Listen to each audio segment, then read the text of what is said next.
اٹھتی ہے یا دوں دو چار اور؟ مہارانی بن کر بستر پر پڑی ہے۔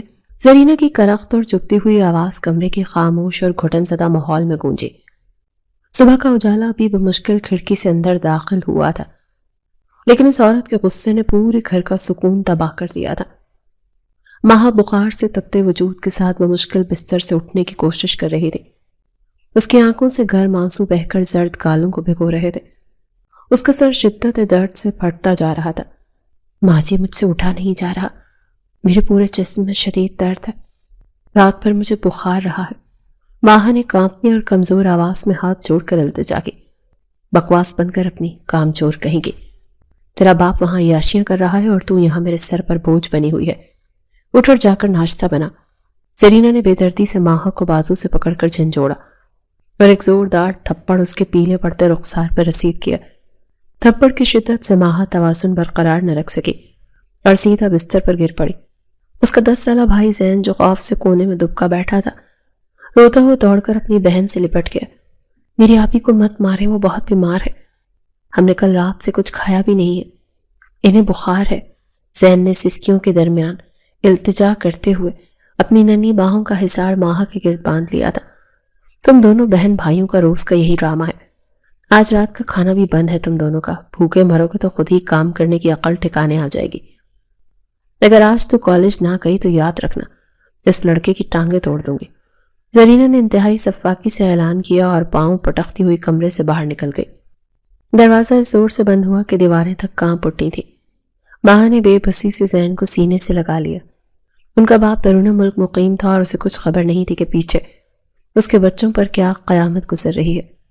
وہ زرینہ کی میٹھی باتوں کے فریب میں تھا اور سمجھتا تھا کہ سب کچھ بالکل ٹھیک ہے۔ حقیقت تو یہ تھی کہ ماہا کے والد اپنی پہلی بیوی زرینہ کے ساتھ شدید جھگڑتے رہتے تھے۔ اسے تنگ آ کر انہوں نے ماہا کی ماں سے دوسری شادی کر لی تھی۔ دوسری شادی کے بعد ماہا اور زین پیدا ہوئے۔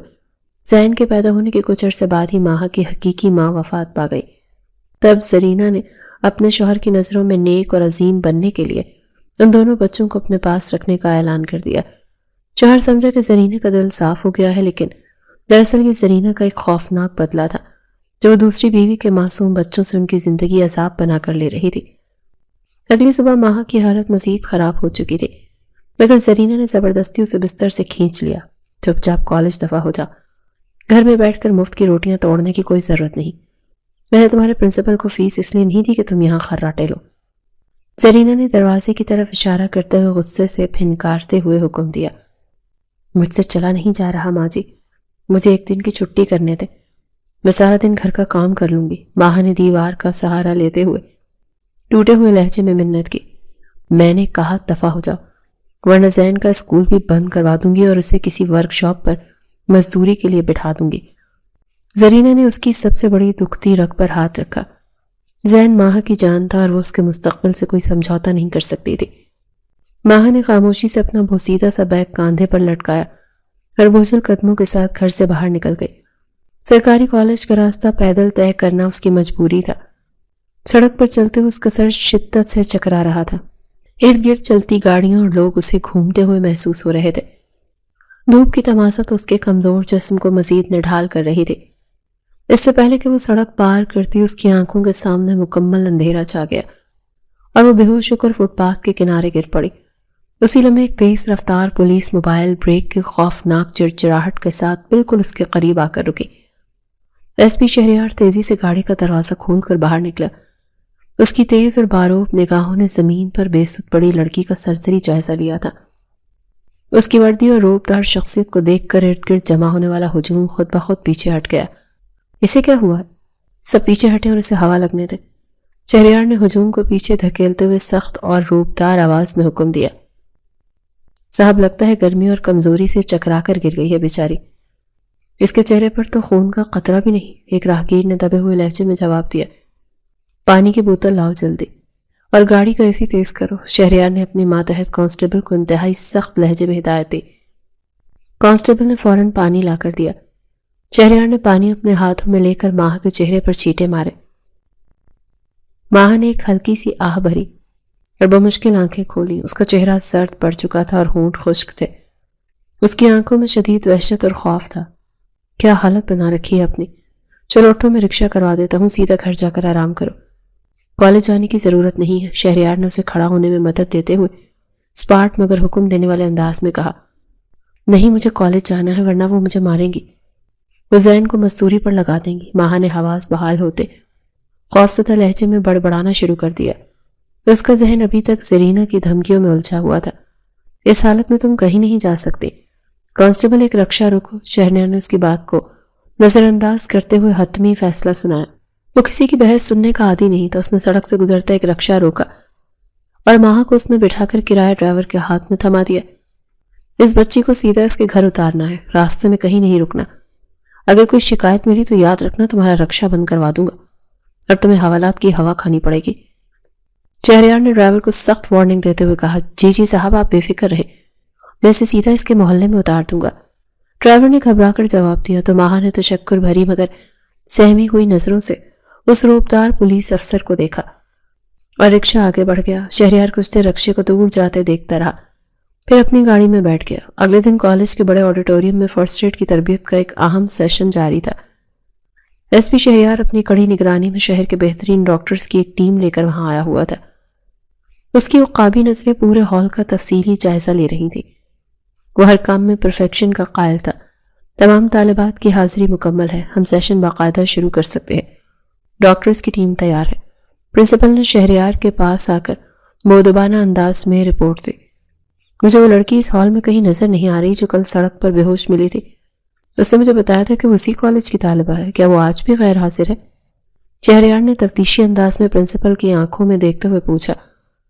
اس کی یادداشت بہت تیز تھی اور وہ چہرے کبھی نہیں بھولتا تھا۔ پرنسپل نے اپنے ہاتھ میں پکڑا رجسٹر چیک کیا اور حیرت زدہ لہجے میں بولی، سر اس کی حاضری تو لگی ہوئی ہے، اس کا نام ماہا ہے۔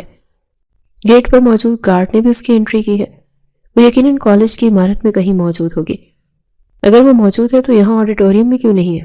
کیا آپ کے کالج کا نظام اتنا ہی کمزور ہے کہ طالبات غائب رہتی ہیں اور آپ کو خبر تک نہیں ہوتی؟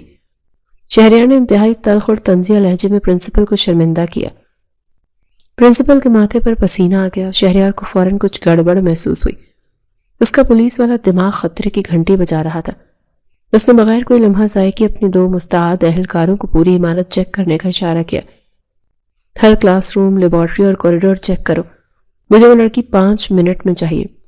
وہ شدید بیمار تھی۔ شہریار نے وائرلیس پر اپنے اہلکاروں کو سخت ہدایات دی۔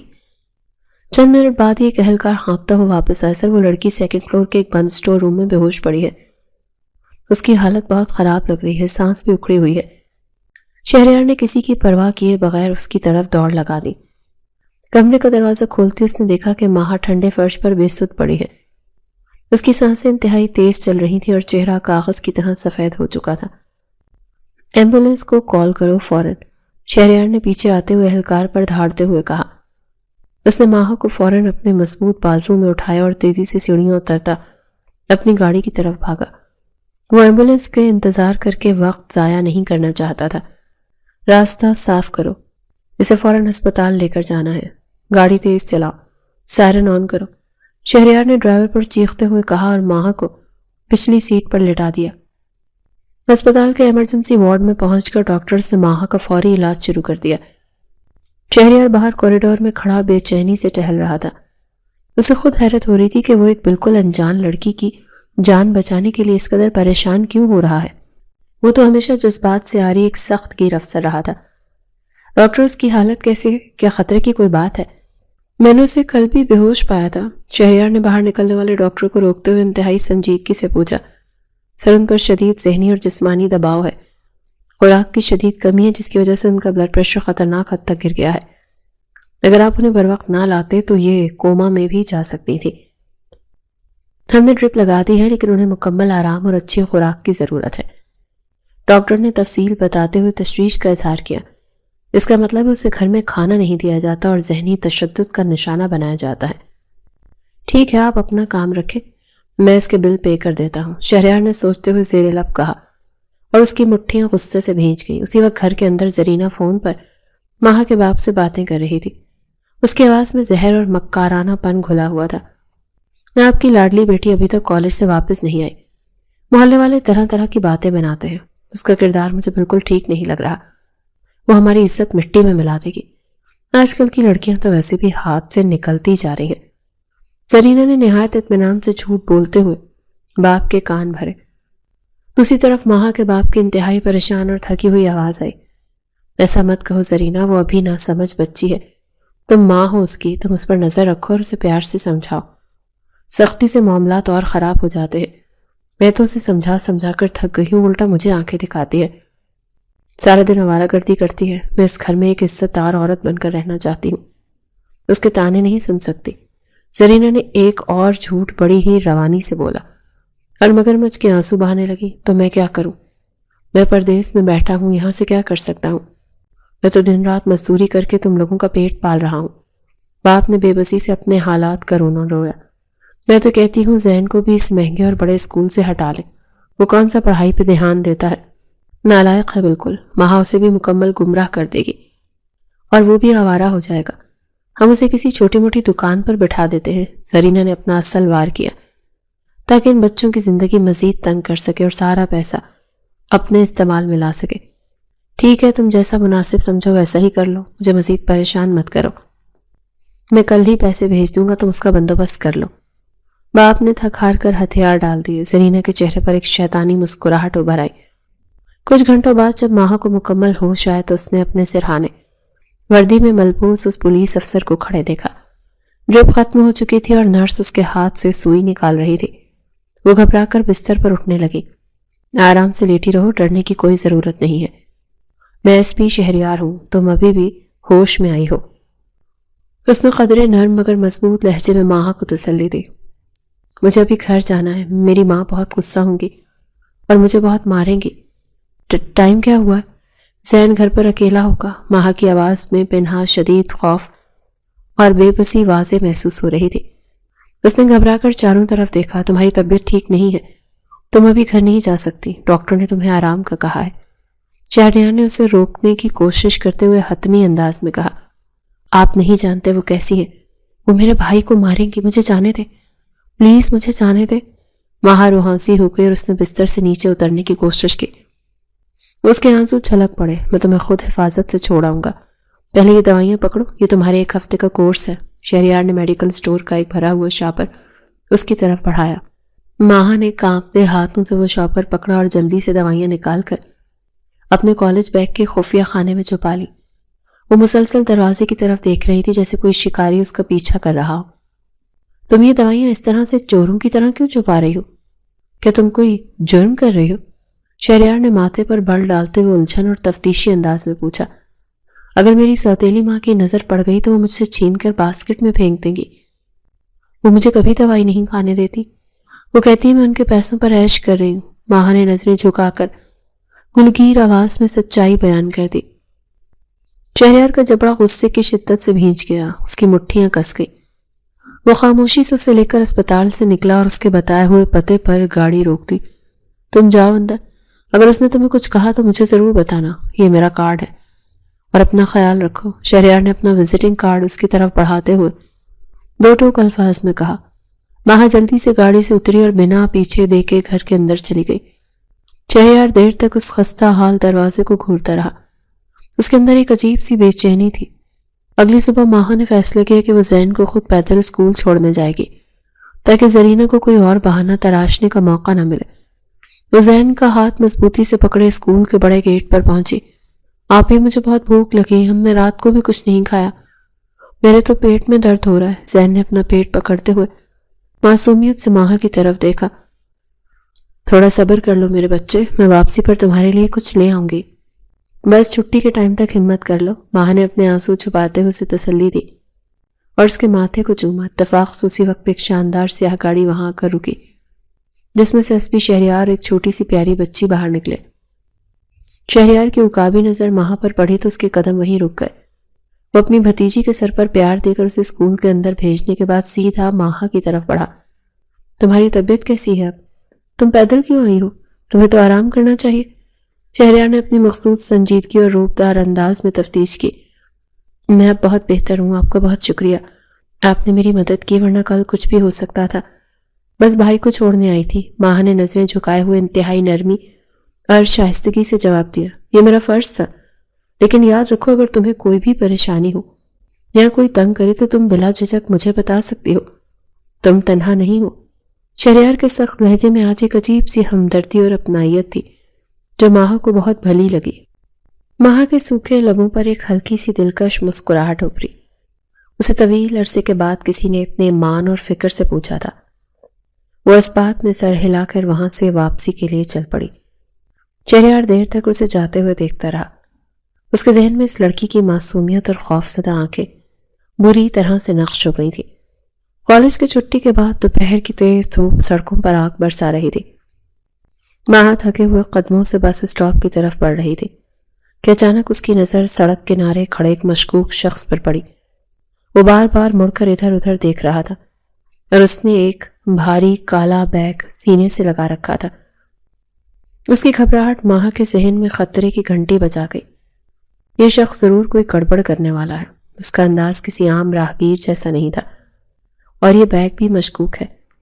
ماہا نے دل ہی دل میں سوچتے ہوئے اپنی رفتار کم کر لی اور اس کا شخص کا بغور جائزہ لیا۔ اس کے ذہن میں تیزی سے ایک ترکیب ابھری۔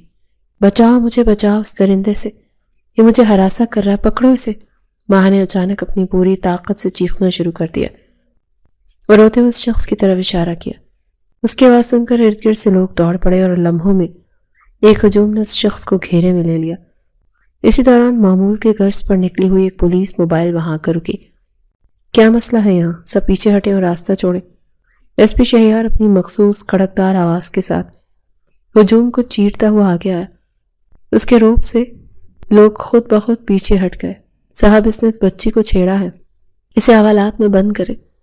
آج کل یہ بدماش کھلے عام گھوم رہے۔ اگر راہگیر نے غصے سے اس شخص کو گریبان سے پکڑتے ہوئے شہریار کو بتایا، میں نے کچھ نہیں کیا، یہ لڑکی جھوٹ بول رہی ہے، میں تو بس یہاں سے گزر رہا تھا، مجھے تو اس کا نام بھی نہیں پتا۔ مشکوک شخص نے پسینہ پہنچتے ہوئے انتہائی گھبراہٹ سے صفائی پیش کی۔ تم نے واقعی سے ہراساں کیا ہے؟ سچ بتاؤ ورنہ تھانے جا کر تمہاری زبان خود بخود کھل جائے گی۔ میرے پاس مجرموں کا علاج موجود ہے۔ شہریار نے اس شخص کی آنکھوں میں گھورتے ہوئے سخت تفتیشی انداز اپنایا اور ہتھکڑی نکالنے کا اشارہ کیا۔ نہیں سر، اس نے مجھے ہراساں نہیں کیا، آپ ذرا ادھر آئیں۔ ماہا نے شہریار کے بالکل قریب ہو کر انتہائی دھیمی مگر پورا اعتماد آواز میں کہا، کیا مطلب ہے؟ تم نے ابھی تو پورا ہجوم اکٹھا کیا تھا، کس نے تمہیں چھیڑا ہے؟ اب مکر رہی ہو؟ پولیس کے ساتھ مذاق کرنے کا انجام جانتی ہو؟ شہریار نے شدید الجھن اور قدرے غصے سے ماہا کو دیکھا۔ سر، مجھے اس پر شک تھا، اس کے پاس جو کالا بیگ ہے اس میں ضرور کوئی خطرناک چیز ہے۔ میں نے لوگوں کو اکٹھا کرنے کے لیے ہراسگی کا جھوٹ بولا تاکہ یہ یہاں سے بھاگ نہ سکے۔ آپ ذرا جلدی سے اس کا بیگ چیک کریں۔ ماہا نے سرگوشی کے انداز میں اسے اصل حقیقت سے آگاہ کیا اور تیزی سے پیچھے ہٹ گئی۔ شہریار کی آنکھوں میں ستائش اور حیرت کی چمک ابھری۔ اس نے فوراً اپنے اہلکاروں کو اشارہ کیا، اس کا بیگ چھینو اور اس کی تلاشی لو فوراً۔ شہریار نے کانسٹیبل کو حتمی حکم دیا۔ بیگ کھولتے ہی اس میں سے غیر قانونی سامان، منشیات کے پیکٹ اور کچھ انتہائی حساس نوعیت کے کاغذات برآمد ہوئے۔ شہریار حیرت سے کبھی اس مواد کو دیکھتا اور کبھی اس دبلی پتلی طالبہ کی ذہانت کو۔ تم نے بہت بڑا خطرہ مول لیا ہے لڑکی، لیکن تمہاری حاضر دماغی نے آج ایک بہت بڑے مجرم کو پکڑوا دیا۔ شاباش، مجھے تم پر فخر ہے۔ شہریار نے ماہا کی طرف دیکھتے ہوئے کھلے دل سے تعریف کی۔ وہ عام طور پر کسی سے متاثر نہیں ہوتا تھا۔ یہ میرا فرض تھا سر، اب میں جا سکتی ہوں، مجھے گھر پہنچنا ہے ورنہ میری اماں ناراض ہوں گی۔ ماہا نے نظریں چرائیں اور تیزی سے وہاں سے مڑ گئی۔ شہریار دیر تک اسے رش میں غائب ہوتا دیکھتا رہا۔ رات کا وقت تھا اور شہریار کے گھر کے وسیع ڈرائنگ روم میں اس کی والدہ اور بڑی بہن بیٹھی اس کے مستقبل کے فیصلے کر رہی تھی۔ شہریار صوفے کی پشت سے ٹیک لگائے خاموشی سے چھت کو گھور رہا تھا۔ شہریار، تم اب 28 سال کے ہو چکے ہو، خاندان کی ہر لڑکی تم پر جان چڑھکتی ہے، اب تمہیں شادی کر لینی چاہیے۔ خالہ زاد سمرن کا رشتہ بہت بہترین ہے۔ والدہ نے انتہائی سنجیدگی سے اپنے اکلوتے بیٹے کو سمجھاتے ہوئے کہا، مجھے ابھی شادی نہیں کرنی امی، میرا سارا فوکس میرے ایک اہم کیس اور پروموشن پر ہے۔ آپ لوگ یہ بحث بند کر دیں۔ شہریار نے بیزاری سے پہلو بدلتے ہوئے دو ٹوک الفاظ میں انکار کیا۔ تم ہر بار یہی کہتے ہو، آخر تم کیسی لڑکی چاہتے ہو؟ کیا آسمان سے کوئی حور اتر کر آئے گی تمہارے لیے؟ بڑی بہن نے غصے سے اسے ٹوکتے ہوئے طنز کیا، مجھے کوئی پری نہیں چاہیے، بس کوئی ایسی ہو جو باشعور ہو، بہادر ہو اور جس کی آنکھوں میں سچائی ہو، جو مشکل وقت میں گھبرانے کے بجائے دماغ استعمال کرے۔ شہریار نے جواب دیا، لیکن اس کے ذہن کے پردے پر بے اختیار ماہا کا معصوم اور ذہین چہرہ ابھر آیا۔ وہ خود اپنی اس سوچ پر چونک گیا۔ اسے سمجھ نہیں آ رہی تھی کہ ایک عام سی لڑکی اس کے اعصاب پر کیوں سوار ہو رہی تھی۔ ایسی لڑکیاں آج کل صرف کہانیوں میں ملتی ہیں۔ تم سمرن کے لیے ہاں کر دو، میں کل ہی بات پکی کر لوں گی، والدہ نے حتمی فیصلہ سنانے والے انداز میں کہا۔ میں کہہ چکا ہوں نا کہ مجھے ابھی شادی نہیں کرنی۔ اگر آپ نے زبردستی کی تو میں گھر چھوڑ کر سرکاری کوارٹر میں شفٹ ہو جاؤں گا، مجھے مجبور مت کریں۔ شہریار نے انتہائی سخت لہجے میں وارننگ دی اور اٹھ کر اپنے کمرے میں چلا گیا۔ اس کی والدہ بے بسی سے اسے دیکھتی رہ گئی۔ دوسری طرف ماہا کے گھر میں قیامت برپا تھی۔ اس کا سوتیلا بھائی جو زرینہ کا لاڈلا تھا، زین کے کھلونے توڑ کر اسے بری طرح سے مار رہا تھا۔ ماہا نے کالج سے گھر میں قدم رکھا تو زین کی چیخیں سن کر اس کا دل دہل گیا۔ چھوڑو میرے بھائی کو، کیوں مار رہے ہو اسے؟ اس نے تمہارا کیا بگاڑا ہے؟ پیچھے ہٹو۔ ماہا نے تیزی سے آگے بڑھ کر زین کو اپنے سوتیلے بھائی کے چنگل سے چھڑایا اور اسے سینے سے لگا لیا۔ اس نے میری بات نہیں مانی، میں اسے جان سے مار دوں گا۔ یہ ہمارے گھر میں مفت کی روٹیاں توڑتے ہیں اور اوپر سے نخرے دکھاتے ہیں۔ سوتیلے بھائی نے انتہائی بدتمیزی اور غرور سے جواب دیا، تمیز سے بات کرو، یہ گھر میرے باپ کا بھی ہے، ہم تمہارے رحم و کرم پر نہیں پل رہے۔ میرا باپ پیسے بھیجتا ہے، ماہا نے پہلی بار اپنی برداشت کھوتے ہوئے اونچی آواز میں جواب دیا تھا۔ تیری یہ جرت کہ تم میرے بیٹے پر آواز اٹھائے، آج میں تیری زبان ہی کاٹ دوں گی۔ زرینہ کچن سے نکلتی ہوئی طوفان کی طرح آئی اور ماہا کے بالوں کو سختی سے مٹھی میں جکڑ لیا۔ آہ، چھوڑے مجھے ماں جی، میرے بال چھوڑے۔ وہ زین کو بلا وجہ مار رہا تھا، میں نے بس اسے روکا ہے۔ ماہا نے درد سے کراتے ہوئے زرینہ کے ہاتھ سے اپنے بالوں کو ہٹانے کی کوشش کی۔ آج کے بعد تم دونوں کو اس گھر سے ایک نوالا نہیں ملے گا۔ فریج کو میں تالا لگا رہی ہوں، بھوکے مرو گے تو تمہیں میری اوقات یاد آئے گی۔ زرینہ نے اسے دھکا دے کر زمین پر گرایا اور فریج کو بھاری تالا لگا کر چابی اپنے گلے میں لٹکا لی۔ خدا کے لیے ایسا مت کرے، ذہن صبح سے بھوکا ہے، اسے سزا مت دے، مجھے چاہے جان سے مار دے، اس کی کوئی غلطی نہیں ہے۔ ماہا نے زمین پر گرے گرے زرینہ کے پاؤں پکڑتے ہوئے گڑ گڑا کر منت کی۔ اب روتی کیوں ہے؟ ابھی تو بڑی زبان چل رہی تھی تیری، اب جا کر دیواریں چاٹو۔ زرینہ نے بے دردی سے اپنا پاؤں چھڑایا اور اپنے بیٹے کو لے کر کمرے میں بند ہو گئی۔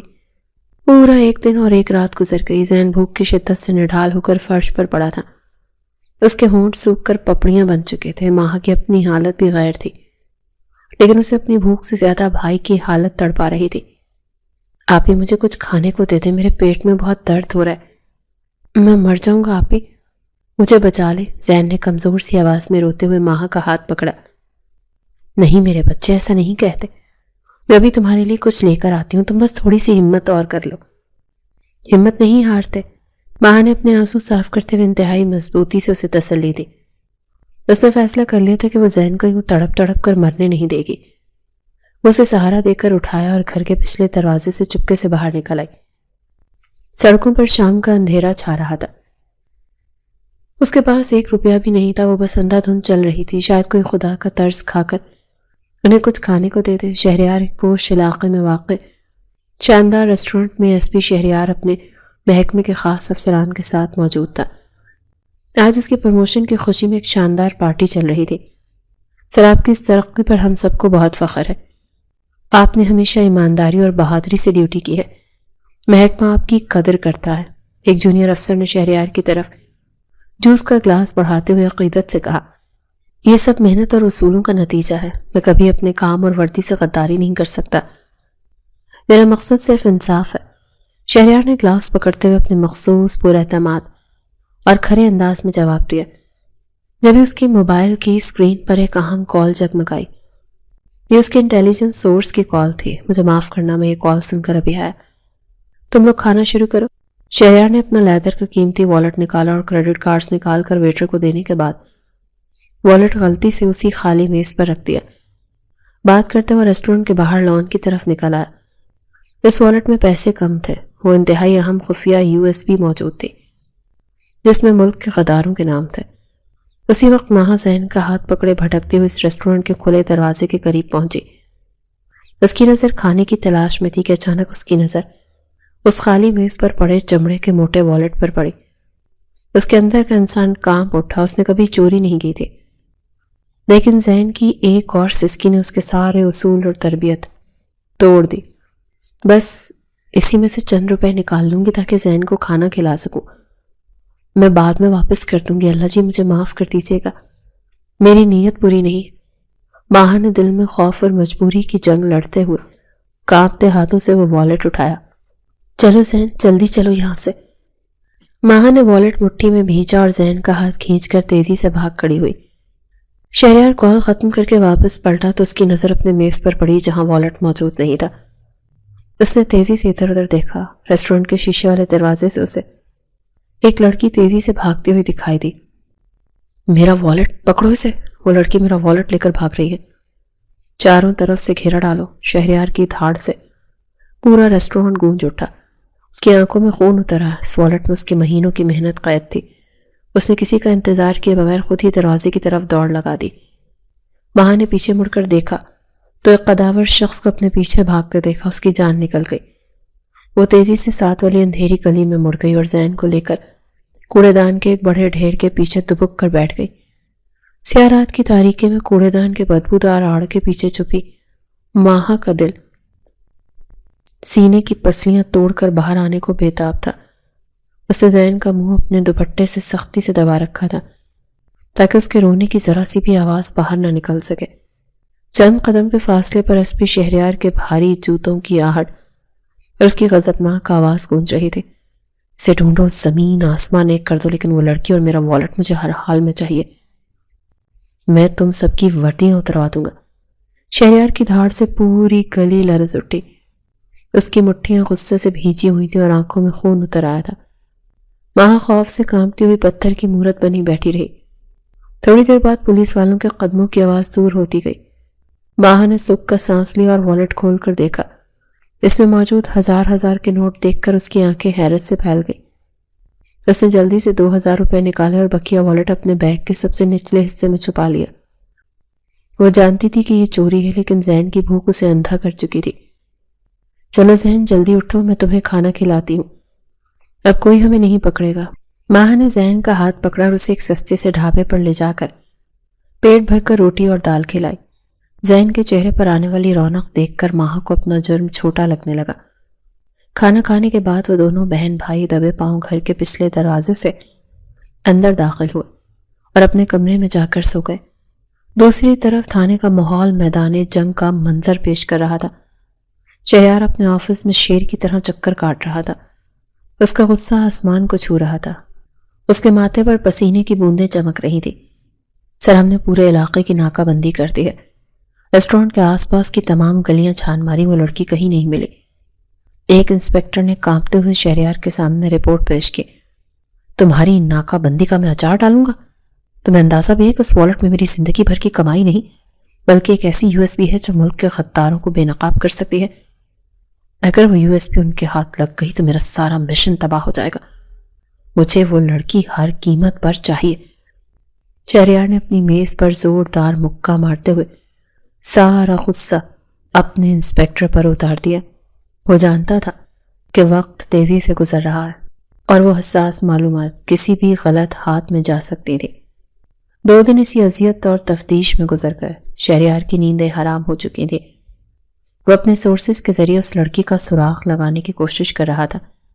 ریسٹورنٹ کے کیمروں میں لڑکی کا چہرہ واضح نہیں تھا، لیکن اس کا لباس اور حلیہ ریکارڈ ہو چکا تھا۔ تیسرے دن کی صبح ماہا معمول کے مطابق اپنے کالج جانے کے لیے گھر سے نکلی۔ اس کے دل کا بوجھ بڑھتا جا رہا تھا۔ وہ 2 دن سے اس والیٹ کو واپس کرنے کا سوچ رہی تھی، لیکن اسے سمجھ نہیں آ رہا تھا کہ وہ کس طرح پولیس تک پہنچے۔ اچانک ایک پولیس وین نے اس کا راستہ روکا۔ 2 لیڈی کانسٹیبلز تیزی سے باہر نکلی اور ماہا کے بازو سختی سے جکڑ لیے۔ چلو سیدھی طرح گاڑی میں بیٹھو، تم جیسی چورنیوں کا علاج ہمیں بہت اچھی طرح آتا ہے۔ ایک کانسٹیبل نے اسے دھکا دیتے ہوئے درستی سے کہا، آپ لوگ مجھے کہاں لے کر جا رہے ہیں؟ میں نے کیا کیا ہے؟ مجھے چھوڑ دیں، میں تو کالج جا رہی ہوں۔ ماہا کے چہرے کا رنگ اڑ گیا اور وہ خوف سے چیخنے لگی۔ اس کی کتابیں سڑک پر گر گئیں. تھانے چل کر تمہاری ساری ہیکڑی نکل جائے گی. ایس پی صاحب کا والیٹ چراتے ہوئے تمہیں موت نہیں آئی تھی؟ دوسرے کانسٹیبل نے اسے زبردستی وین میں دھکیلتے ہوئے حقارت سے جواب دیا. تھانے کے ایک تاریک اور سیلن زدہ کمرے میں ماہا کو زمین پر پھینک دیا گیا. اس لیڈی کانسٹیبل نے اس پر شدید تشدد کیا تاکہ وہ یو ایس پی کا سچ اگل دے. بتا وہ یو ایس پی کہاں ہے جو تو نے ایس پی صاحب کے پرس سے نکالی تھی؟ اگر تو نے سچ نہ اگلا تو تیری ہڈیاں توڑ کر رکھ دوں گی. ایک موٹی اور کرخت آواز والی لیڈی کانسٹیبل نے ماہا کے بالوں کو مٹھی میں جکڑتے ہوئے اس کا سر پیچھے کی طرف کھینچا. اللہ کے واسطے مجھے چھوڑ دے، میں نے کوئی یو ایس پی نہیں لی. میں تو جانتی بھی نہیں کہ وہ کیا چیز ہوتی ہے. میں نے صرف 2000 روپے نکالے تھے. ماہا درد کی شدت سے کراہتے ہوئے مسلسل اپنی صفائی پیش کر رہی تھی. اس کے آنسوں سے اس کا چہرہ بھیگ چکا تھا. ڈرامے باز کہیں گی، تو ایسے نہیں مانے گی. تیرے جیسی لالچی اور چالاک لڑکیاں 2 تھپڑوں سے سچ نہیں بولتی. دوسرے کانسٹیبل نے آگے بڑھ کر ایک زوردار تھپڑ ماہا کے چہرے پر رسید کیا. تھپڑ کی شدت سے ماہا کا منہ پھٹ گیا اور خون کی ایک پتلی دھار اس کے ہونٹوں سے بہنے لگی. اسے بھوکا پیاسا رکھا گیا اور بار بار ایک ہی سوال پوچھا گیا. تیسرے دن کی شام شہریار خود اس کمرے میں داخل ہوا. اس کا چہرہ سپاٹ اور آنکھیں بے رحم تھی. فرش پر پڑی لڑکی نے آہستہ سے اپنا چہرہ اٹھایا. اس کے ہونٹ سوجے ہوئے تھے اور آنکھوں کے گرد گہرے ہالے پڑ چکے تھے. اس کے کپڑوں پر خون اور مٹی کے داغ تھے. جیسے ہی شہریار کی نظر ماہا کے چہرے پر پڑی تو اس کے قدم زمین میں گڑ گئے. وہ بے یقینی اور صدمے کی کیفیت میں بت بن گیا. تم یہاں کیا کر رہی ہو؟ تم نے میرا والیٹ چرایا تھا. میں سوچ بھی نہیں سکتا تھا کہ تم اتنی گری ہوئی حرکت کر سکتی ہو. شہریار کی آواز میں غصے کی جگہ شدید حیرت اور دکھ نے لے لی تھی.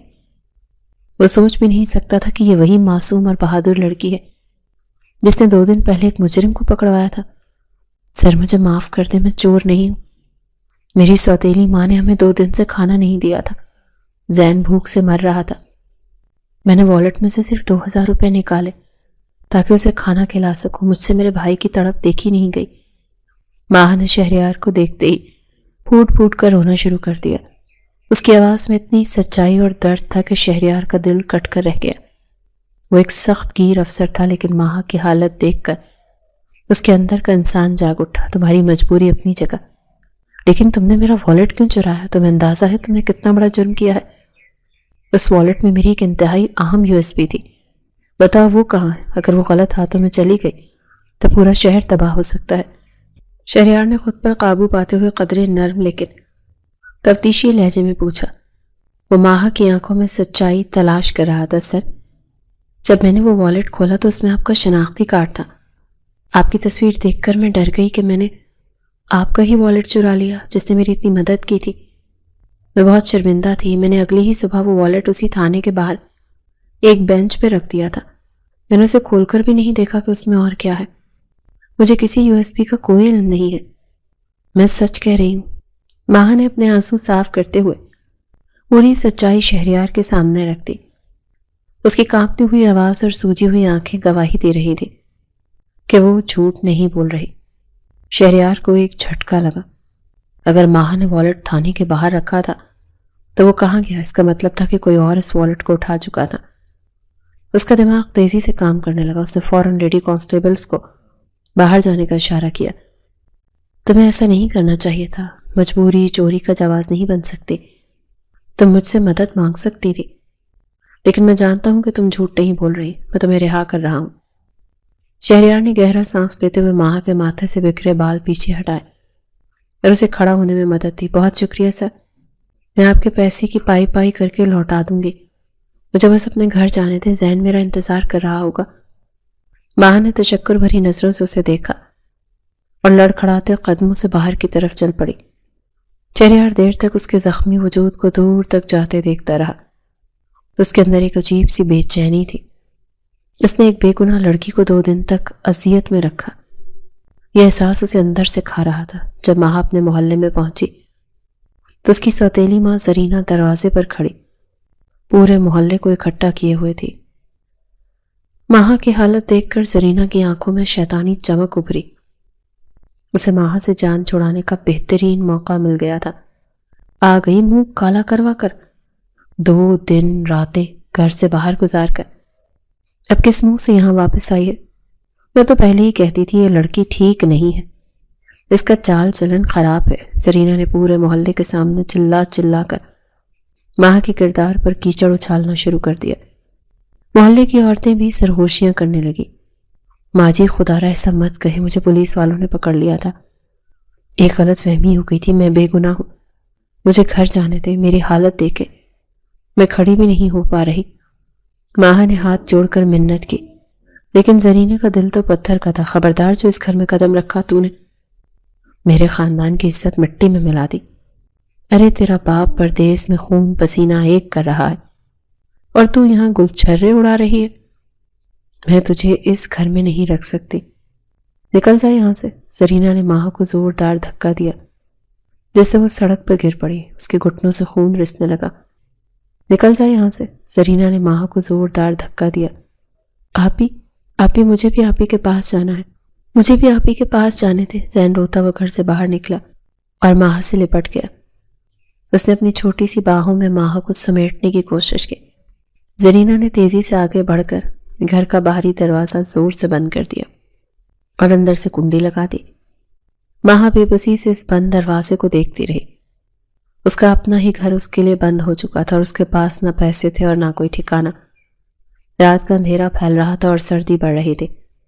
اس نے زین کو اپنے سینے سے لگایا اور گھر کے دروازے کے باہر بالکل سامنے ٹھنڈے فرش پر بیٹھ گئی۔ دوسری جانب جب تھانے کا کنٹرول روم مکمل خاموش تھا، اسکرین پر CCTV فوٹیج چل رہی تھی۔ ایس پی شہریار کی عقابی نظریں مانیٹر پر جمی ہوئی تھی۔ فوٹیج کے بالکل اینڈ وائٹ اسکرین پر وقت کی سوئیاں تیزی سے آگے بڑھ رہی تھیں۔ کیمرے کا زاویہ بالکل اس بینچ کی طرف تھا جہاں ماہا نے وہ والیٹ رکھا تھا۔ ویڈیو میں واضح طور پر نظر آ رہا تھا کہ ماہا خوفزدہ سی وہاں آئی۔ اس نے کانپتے ہاتھوں سے والیٹ بینچ پر رکھا اور تیزی سے وہاں سے غائب ہو گئی۔ اس کے جانے کے محض چند منٹ کے بعد ہی ایک شناسا چہرہ اسکرین پر ابھرا۔ یہ اسی تھانے کا سب انسپکٹر طارق تھا۔ اس نے ادھر ادھر دیکھا، والیٹ اٹھایا، تیزی سے اس کی تلاشی لی۔ اندر موجود کالی USB نکال کر اپنی وردی کی جیب میں ڈالی اور خالی والیٹ وہیں کوڑے دان میں پھینک کر اطمینان سے تھانے کے اندر داخل ہو گیا۔ شہریار نے اسکرین بند کی۔ اس نے انٹرکام کا بٹن دبایا۔ اس کی آواز میں موت کی سی سرد مہری تھی۔ طارق کو میرے کیبن میں لاؤ ابھی، اور اس سے اسلحہ لے لینا چارج سے پہلے۔ اس کا حکم مختصر اور 2 ٹوک تھا۔ 5 منٹ بعد طارق اس کے سامنے کھڑا تھا۔ اسے اندازہ نہیں تھا کہ اس کا کھیل ختم ہو چکا۔ شہریار نے کوئی سوال نہیں کیا۔ اس نے اپنی کرسی سے اٹھ کر سیدھا طارق کے گریبان پر ہاتھ ڈالا اور اسے پوری طاقت سے دیوار کے ساتھ دے مارا۔ تصادم اتنا شدید تھا کہ طارق کی سانس رک گئی۔ USB کہاں ہے؟ شہریار کی آواز ایک دھاڑ سے کم نہیں تھی۔ طارق کے چہرے کا رنگ اڑ گیا، اس کی ٹانگیں کانپنے لگی۔ سر کون سی USB؟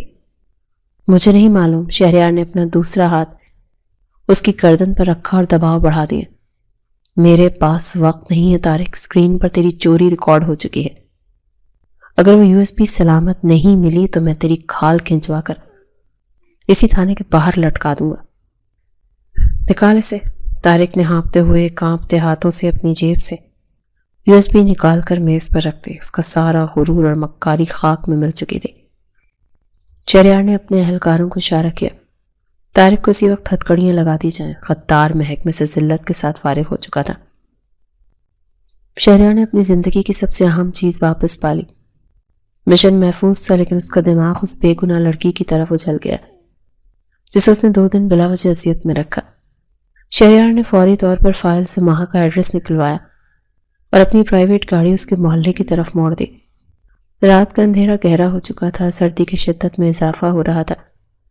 گلی سنسان تھی، گاڑی کی ہیڈ لائٹس کی روشنی جب خستہ حال گھر کے بند دروازے پر پڑی تو شہریار کے قدم بریک پر جمے۔ دروازے کے عین سامنے ماہا اور زین ٹھنڈے فرش پر بیٹھے تھے۔ ماہا کا چہرہ زرد اور آنکھیں سوجی ہوئی تھی۔ اس نے زین کو اپنے دوپٹے میں لپیٹ رکھا تھا اور اس کے کاندھے پر سر رکھے بھوک اور سردی سے نڈھال سو رہا تھا۔ شہریار کے قدم وہیں جم گئے۔ اس نے اپنی غلطی کی اتنی بڑی قیمت کسی اور کو چکاتے نہیں دیکھا تھا۔ ایک لڑکی جو پہلے ہی ظلم کا شکار تھی، اس کی ایک غلط فہمی نے اسے سڑک پر لا کھڑا کیا تھا۔ اسی لمحے گھر کا دروازہ کھلا، زرینہ باہر نکلی۔ اس کی نظر ماہا پر پڑی تو دوبارہ چیخنے لگی۔ اس کی آواز میں زہر تھا۔ ابھی یہاں تک بیٹھی مکھیاں مار رہی ہے؟ 2 راتیں غائب رہ کر، تھانوں کے چکر کاٹ کر اب کس منہ سے واپس آئی ہے؟ میرے گھر کی عزت خراب کر دی تو نے، دفع ہو جائے یہاں سے، جا کر کسی فٹ پاتھ پر مر، یہ شریفوں کا محلہ ہے، بکواس بند کرو۔ شہریار کی گرج دار آواز نے زرینہ کی آواز کو وہیں دبا دیا تھا۔ زرینہ نے مڑ کر دیکھا، ایک قداور پولیس افسر وردی میں کھڑا تھا۔ اس کے چہرے کی سختی اور آنکھوں کا غضب دیکھ کر زرینہ کے پسینے چھوٹ گئے۔ وہ گھبرا کر 2 قدم پیچھے ہٹ گئی۔ یہ 2 دن پولیس کی حراست میں تھی، ایک حساس تفتیش کے سلسلے میں۔ اس کا کوئی قصور نہیں تھا، یہ بالکل بے گناہ ہے اور باعزت بری کی گئی ہے۔ شہریار نے اپنا پولیس کارڈ نکال کر زرینہ کی آنکھوں کے بالکل سامنے کیا۔ میں ایس پی شہریار ہوں، اس شہر کا انچارج۔ اگر آج کے بعد اس لڑکی یا اس کے بھائی کو گھر سے نکالا گیا، ان پر کوئی تشدد ہوا یا انہیں کھانا نہ دیا گیا، تو میں تجھے اسی وقت گرفتار کر کے جیل کی اس کوٹری میں پھینکوں گا جہاں تیری ہڈیاں بھی سلامت واپس نہیں آئیں گی۔ سمجھ گئی تم؟ زرینہ کا رنگ کاغذ کی طرح سفید پڑ گیا، اس کے گلے میں کانٹے چبھنے لگے۔ اس نے خوف سے کانپتے ہوئے دروازہ پورا کھول دیا۔ جی صاحب، میں تو بس ویسے ہی غصے میں۔ اندر جاؤ ماہا۔ شہریار نے زرینہ کی بکواس کو نظر انداز کرتے ہوئے براہ راست ماہا کو حکم دیا۔ اس کا لہجہ انتہائی کڑا تھا لیکن محافظانہ تھا۔ ماہا نے خاموشی سے ذہن کا ہاتھ پکڑا۔ اس کی آنکھوں میں آنسو تھے لیکن ان میں ایک تشکر بھی تھا۔ وہ بنا کچھ کہے اندر چلی گئی۔ شہریار نے زرینہ کو آخری وارننگ دی، دروازہ بند کروایا اور وہاں سے نکل گیا۔ اگلے دن سے ماہا کا معمول دوبارہ شروع ہوا۔ زین کو اسکول چھوڑنے کا وقت ہی تھا جب شہریار اپنی بھتیجی کو چھوڑنے آیا۔ کوئی لمبی چوڑی گفتگو، کوئی جذباتی ڈرامہ نہیں ہوتا تھا۔ طبیعت کیسی ہے؟ شہریار نے گاڑی کا شیشہ نیچے کر کے اپنے مخصوص پارٹ مگر پرواہ کرنے والے انداز میں پوچھا۔ بہتر ہے، شکریہ۔ ماہا کا جواب مختصر تھا۔ نظریں جھکی ہوتی اور وہ تیزی سے وہاں سے گزر جاتی۔ دونوں کے درمیان نگاہوں کو یہ خاموش تبادلہ سب کچھ کہہ دیتا۔ شہریار کو اس کی سادگی، اس کی بے پناہ برداشت اور مشکل حالات میں اس کی بہادری نے مکمل طور پر اپنی گرفت میں لے لیا تھا۔ وہ کسی پریوں کی کہانی کا قائل نہیں تھا لیکن وہ یہ جانتا تھا کہ لڑکی اس کے معیار پر پوری اترتی ہے۔ دوسری طرف گھر میں شہریار کی والدہ اور بہن روز نئے رشتوں کی تصویریں سامنے رکھتی تھی۔ ہر روز ایک نئی بحث چھڑتی۔ تمہارا دماغ خراب ہو گیا ہے شہریار؟ سمرن میں کیا خرابی ہے؟ بڑی بڑی فیملیز کی لڑکیاں تمہارے لیے قطار میں کھڑی ہیں، تم خواہ عمر گزار رہے ہو۔ والدہ نے ایک اور تصویر میز پر پٹکتے ہوئے کہا۔ میں نے کہا تو مجھے شادی نہیں کرنی، کم از کم تب تک جب تک وہ لڑکی 18 سال کی نہیں ہو جاتی۔ شہریار نے بغیر کسی ہچکچاہٹ کے 2 ٹوک الفاظ میں اپنی ماں پر واضح کر دیا۔ اس نے اپنے گھر والوں کو بتا دیا تھا کہ وہ صرف ماہا سے شادی کرے گا اور کسی دوسری عورت کو اس گھر میں نہیں لائے گا۔ کون سی لڑکی؟ وہ سڑک چھاپ چورنی؟ تم ایک پولیس افسر ہو کر ایک مجرمہ سے شادی کرو گے؟ بہن نے زہر خوند لہجے میں طنز کیا۔ وہ مجرمہ نہیں، اور اگر دوبارہ اس کے بارے میں یہ لفظ استعمال کیا تو مجھ سے برا کوئی نہیں ہوگا۔ شہریار کا لہجہ اتنا کاٹدار تھا کہ بہن مزید ایک لفظ نہ بول سکی۔ اس کی ماں اس کا حتمی فیصلہ جان کر خاموش ہو گئی۔ شہریار جانتا تھا کہ ماہا کے 18 سال کے ہوتے ہی اسے قانونی طور پر بغیر کسی کی مداخلت کے اپنے نکاح میں لے سکتا ہے۔ وہ خاموشی سے وقت کا انتظار کر رہا تھا۔ مہینے تیزی سے گزرتے گئے۔ ماہا کی زندگی میں بظاہر کوئی تبدیلی نہیں آئی تھی، سوائے اس کے کہ زرینہ کا جسمانی تشدد شہریار کے خوف سے بند ہو چکا تھا، لیکن ذہنی اذیت جاری تھی۔ ماہا کی 18 سالگرہ کا دن زرینہ کے لیے ایک منافقانہ اور خطرناک منصوبہ لے کر آیا۔ باپ بیرون ملک تھا اور اس کا فائدہ اٹھاتے ہوئے زرینہ نے اپنے 50 سالہ امیر عیاش اور بد شکل کزن سے ماہا کا سودا کر لیا تھا۔ اس شخص نے زرینہ کو بھاری رقم دی تھی تاکہ وہ اس کم عمر لڑکی کو اپنی ہوس کا نشانہ بنا سکے۔ گھر کے اندر کا ماحول گھٹن زدہ تھا۔ ڈرائنگ روم میں قاضی اور چند بکے ہوئے گواہ موجود تھے۔ ماہا کو زبردستی ایک سستا اور بھاری سرخ جوڑا پہنا کر صوفے پر بٹھا دیا گیا۔ اس کا جسم بخار اور خوف سے کانپ رہا تھا اور ذہن کو پچھلے کمرے میں بند کر دیا گیا تھا، اور اس کے مسلسل رونے اور دروازہ پیٹنے کی آوازیں پورے گھر میں گونج رہی تھی۔ چپ چاپ دستخط کر دینا، اگر زبان کھولی تو زین کو جان سے مار دوں گی۔ میرے پاس اس کا علاج موجود ہے، آج رات ہی سے ہمیشہ کے لیے غائب کروا دوں گی۔ زرینہ نے ماہا کے بال سختی سے پیچھے کی طرف کھینچ کر اس کے کان میں درندگی سے سرگوشی کی۔ ماہا کی آنکھوں سے گرم آنسو بہہ کر اس کے پیلے رخساروں کو بھگو رہے تھے۔ اس کے پاس فرار کا کوئی راستہ نہیں تھا۔ اس کا 50 سالہ خریدار لالچی نظروں سے اسے گھور رہا تھا۔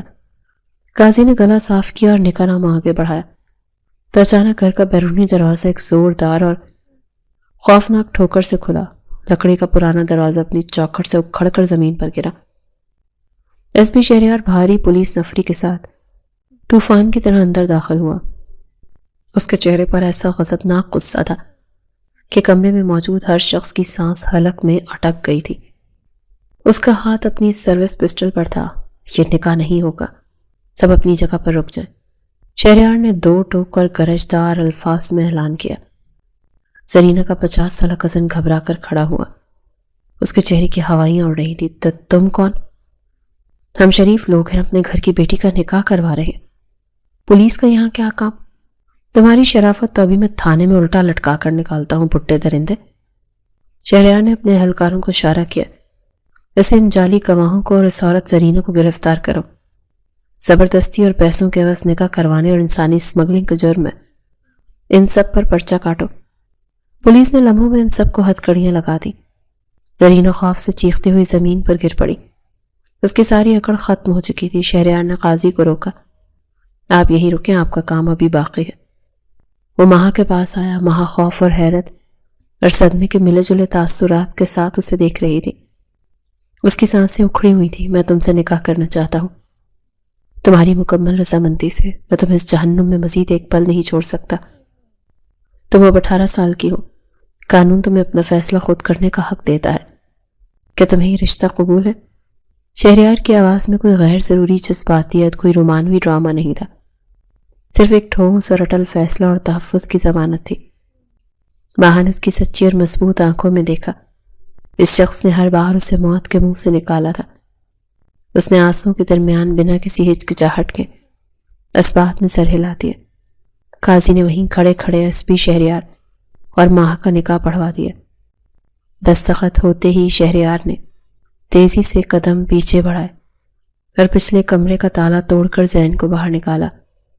اس نے زین کو اپنے مضبوط بازو میں اٹھایا اور ماہا کا ہاتھ پکڑ کر اس جہنم نما گھر سے ہمیشہ کے لیے باہر نکل آیا۔ زرینہ ہتھکڑیوں میں جکڑی بے بسی سے اپنے لالچی منصوبے کو خاک میں ملتے دیکھتی رہ گئی۔ شہریار نے اپنی گاڑی اپنے گھر کے پورچ میں روکی اور ماہا کو زین سمیت اندر لے آیا۔ اس کی ماں اور بڑی بہن ڈرائنگ روم میں موجود تھی۔ ایک اجنبی لڑکی کو دلہن کے روپ میں اور ایک بچے کے ساتھ دیکھ کر ان پر سکتہ طاری ہو گیا۔ یہ ماہا ہے، میری قانونی بیوی، اور یہ اس کا بھائی زین۔ یہ دونوں آج سے اسی گھر میں رہیں گے اور پورے حق کے ساتھ رہیں گے۔ شہریار نے بغیر کسی تمہید کے سیدھا مدعا بیان کیا۔ یہ کیا طریقہ ہے شہریار؟ تم سڑک سے اٹھا کر کسی بھی بے نام لڑکی کو اس گھر کی بہو بنا لو گے؟ ہمارا خاندان کیا کہے گا؟ بڑی بہن نے غصے اور انتہائی حقارت سے چلا کر کہا، یہ میرا حتمی اور آخری فیصلہ ہے۔ اگر کسی کو 1% بھی اعتراض ہے تو میں بھی اپنا سامان اٹھاتا ہوں اور ان دونوں کو لے کر اپنے سرکاری کوارٹر میں شفٹ ہو جاتا ہوں۔ ماہا میری عزت ہے اور اس گھر میں اس پر ایک تانا، ایک بری نگاہ میں برداشت نہیں کروں گا۔ فیصلہ آپ لوگوں کا ہے۔ شہریار کا لہجہ اتنا سخت پتھر جیسا اور اٹل تھا کہ کمرے میں مکمل خاموشی چھا گئی۔ ماں جانتی تھی کہ شہریار جو فیصلہ کر لیتا ہے اسے دنیا کی کوئی طاقت اس سے پیچھے نہیں ہٹا سکتی۔ اس نے حالات کی نزاکت کو سمجھتے ہوئے مجبوراً خاموشی اختیار کر لی اور فیصلہ تسلیم کر لیا۔ وقت اپنی رفتار سے گزرتا رہا۔ ماہا نے کسی بحث یا لڑائی کا حصہ بننے کے بجائے اپنے سلیقے، اعلیٰ ظرفی اور خاموش اخلاق سے شہریار کے گھر والوں کا دل جیت لیا تھا۔ اس کی ماں اور بہن کو جلدی اپنی غلطی کا احساس ہو گیا کہ ماہا جیسی باشعور اور سگھڑ لڑکی ان کے خاندان کے لیے ایک نعمت ہے۔ شہریار کی بڑی پروموشن اور ان کے باقاعدہ نکاح کے اعلان کی خوشی میں شہر کے سب سے بڑے ہوٹل میں ایک بہت بڑا گرینڈ فنکشن منعقد کیا گیا۔ ہال قیمتی فانوسوں اور روشنیوں سے جگمگا رہا تھا۔ شہر کی تمام اہم شخصیات، سیاستدان اور اعلیٰ پولیس افسران وہاں موجود تھے۔ مہا ایک انتہائی قیمتی اور باوقار اور اسی جوڑے میں ملبوس شہریار کے ساتھ اسٹیج پر بیٹھی تھی۔ اس کے چہرے پر اب کوئی خوف یا زردی نہیں تھی، بلکہ ایک ایسا پرسکون اور چمک اور اعتماد تھا ذہن جس نے خوبصورت سوٹ پہن رکھا تھا۔ شہریار کے بالکل ساتھ کھڑا خوشی سے مسکرا رہا تھا۔ شہریار کے خاندان نے زین کو بھی مکمل طور پر اپنا لیا تھا اور کسی کو اس کی موجودگی پر کوئی اعتراض نہیں تھا۔ مہا نے نظریں اٹھا کر اپنے شوہر کی طرف دیکھا۔ اس سے زندگی میں جتنی تکلیفیں، بھوک اور تانے سہے تھے، آج ان سب کا صلہ اسے مل چکا تھا۔ شہریار کا مضبوط گرم ہاتھ اس کے ہاتھ پر تھا۔ کوئی خوف، کوئی دکھ اب اس کی زندگی کے آس پاس بھی نہیں بھٹک سکتا تھا۔ شہریار نے اسے وہ تحفظ، مقام اور عزت دی جس کی وہ ہمیشہ سے حقدار تھی۔ صبر کا پھل اسے مل چکا تھا۔ داستان اپنے منطقی انجام تک پہنچ چکی تھی۔